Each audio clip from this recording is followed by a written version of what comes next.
Vlada je sprejela prvo slovensko vesoljsko strategijo s sloganom Slovenija, majhna na zemlji, velika v vesolju. Ta določa usmeritve in aktivnosti za povečanje konkurenčnosti slovenske vesoljske industrije in vzpostavitev vodilne vloge na vesoljskih področjih. Je pa postalo jasno, da vladi ni vzor Star Trek, temveč Star Wars.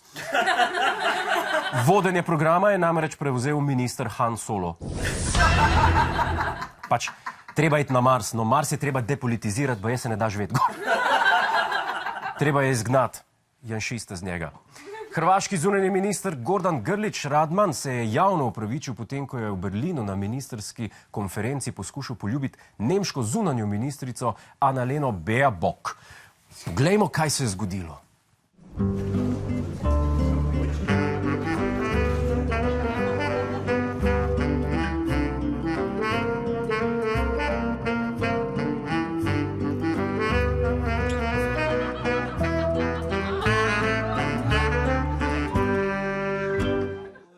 Mal boli, ne?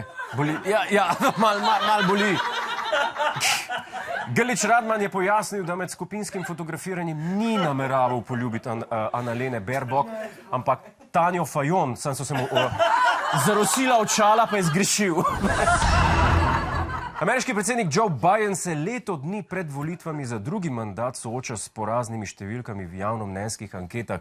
Njegov volilni štab na to odgovarja, da je do volitev še zelo daleč in da so ankete glede na Bidenovo starost in zdravstveno stanje še najmanjši problem.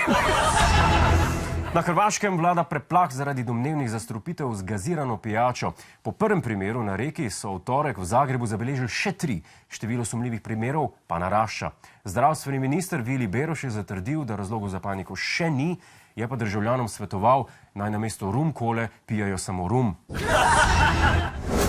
Hej, preden greš, klikni tukaj in se naroči na naš YouTube kanal, imamo pa tudi TikTok, Instagram in Facebook, tako da le urno.